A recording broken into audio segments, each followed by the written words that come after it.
This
thing is massive.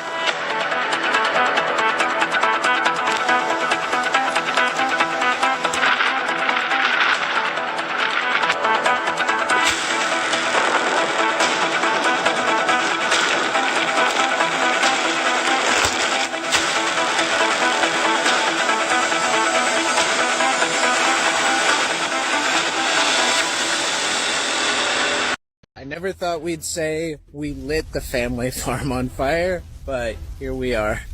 Trump decided he wasn't going to give us our farm check. That's fine. We're just going to burn the f***ing crops. Let everybody starve. A field just burned to the ground in Nebraska. A soybean farm still smoldering in Kansas. It wasn't an accident. It wasn't a wildfire. It was the farmer who lit the fire himself. Why? Because the harvest couldn't even cover the fuel for the tractor. Because no one's buying. Because letting the crops sit only means losing more. In America in 2025, the very fields that were supposed to feed the nation are being set ablaze acre by acre, as if that's the only way left to stop the bleeding. Farmers aren't counting seeds anymore. They're counting every dollar they might squeeze from crop insurance after another season abandoned. There's no war, no natural disaster, and yet some of the biggest agricultural regions in the U.S. are going under. These are the 10 states where the flames sweeping across farmland are no longer signs of renewal, but a warning that collapse may be much closer than we think. Kansas. In the heart of America, Kansas was once the land of abundance where endless wheat fields stretched to the horizon, and the sound of harvesters signaled hope for a better tomorrow. But in 2025, that sound has been replaced by the crackle of fire, the snap of scorched wheat stalks, and the wind whistling across empty farmland. Wheat prices have dropped below $5 a bushel, the lowest in years. For many farmers, harvesting means taking a loss. No one can afford to rent a combine. No one can pay to haul grain to the silo. So they choose the only option left: burn the fields, wipe away every trace of the season. According to the Kansas Department of Agriculture, over 1/5 of this year's wheat acreage has been destroyed, not by pests, not by storms, but because there are no buyers. Farmers are burning crops just to qualify for insurance payouts. It's legal, but it's gut-wrenching. A 58-year-old man in Salina told a local station, "I just don't have it in me anymore to watch the wheat grow, only to die in my hands." Stories like his are no longer rare. Across the central plains of Kansas, farmland is no longer a symbol of life. It's a graveyard for a system collapsing from the roots up. And the ripple effects reach far beyond the fences. A flour mill in Wichita is cutting capacity due to lack of grain. A packaging company in Hutchinson has canceled contracts with 3 local print shops. A rural bank just shut down a branch due to a wave of farm mortgage defaults. The most alarming part, no one is talking about next season anymore. Some families have put their land up for sale. Others have shifted to renting out their machinery. The rest are setting fires, quietly closing the final chapter of their lives as farmers. Kansas isn't dying overnight, but acre by acre it's disappearing in silence, no alarms, no headlines. And if even the grain belt of America is retreating in flames, what's happening up north, where winters are harsher and debt has already pushed farmers beyond their limit? Nebraska. Nebraska has never been the center of national headlines, but it's always been a silent pillar feeding millions with corn, soybeans, and beef.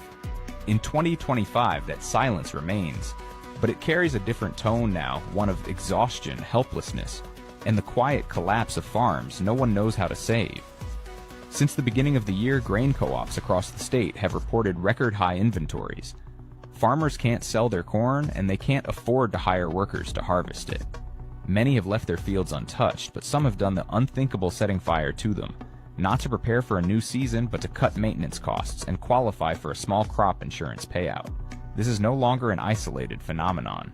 An internal report from the University of Nebraska revealed that in the first 3 months of this year, the number of acres burned or abandoned has nearly doubled compared to the same period in 2024.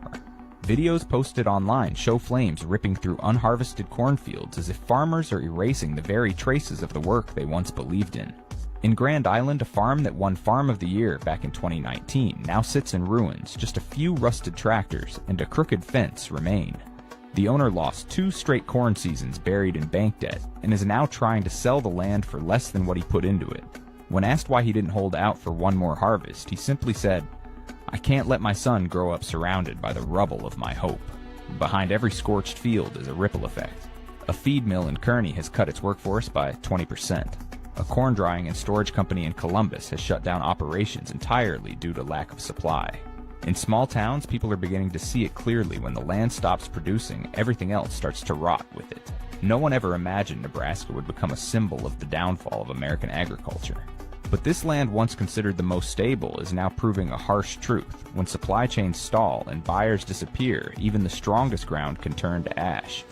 And now, as Nebraska's cornfields fall silent, another land harsher, drier, once proud of its cattle and crops, is entering a far more brutal fight. Texas. If Nebraska is collapsing in silence, then Texas is collapsing from sheer exhaustion.